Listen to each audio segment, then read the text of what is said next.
April 15వ తేదీన ఆంధ్రప్రదేశ్లో భారత ప్రధానమంత్రి నరేంద్ర మోదీ పర్యటించనున్నారు. రాజధాని పునఃప్రారంభ పనులకు హాజరు కానున్నారు.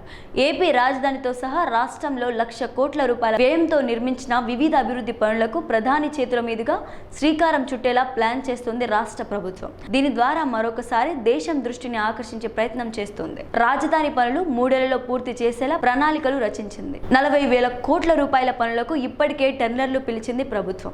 ప్రజాధనంతో రాజధాని నిర్మించడం లేదని రాష్ట్ర ప్రభుత్వం క్లారిటీ ఇచ్చింది. అమరావతి స్వయం పోషక ప్రాజెక్ట్ అని చెప్తోంది.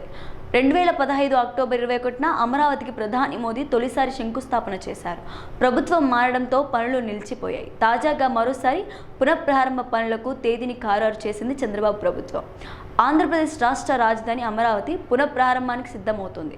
ప్రధాని నరేంద్ర మోదీ ఏప్రిల్ 15న అమరావతి పర్యటనలో పాల్గొని రాజధాని నిర్మాణ పనులకు శంకుస్థాపన చేయనున్నారు. ఈ పునఃప్రారంభం ద్వారా రాష్ట్రంలో 1,00,000 కోట్ల రూపాయల విలువైన అభివృద్ధి పనులకు శ్రీకారం చుట్టాలని ప్రభుత్వం లక్ష్యంగా పెట్టుకుంది. రాజధాని నిర్మాణానికి సంబంధించిన CRDA ఇప్పటికే సమగ్ర ప్రణాళికలు రూపొందించింది. మొత్తం 62,000 కోట్ల అంచనా వ్యయంతో అమరావతిని ప్రపంచ స్థాయి నగరంగా తీర్చిదిద్దాలని లక్ష్యంగా పెట్టుకుంది.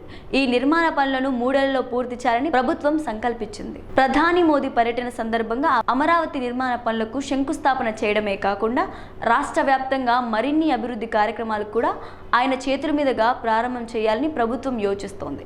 ఈ కార్యక్రమాల ద్వారా ఆంధ్రప్రదేశ్ రాష్ట్రం దేశవ్యాప్తంగా మరింత గుర్తింపు పొందాలని ప్రభుత్వం ఆశిస్తోంది.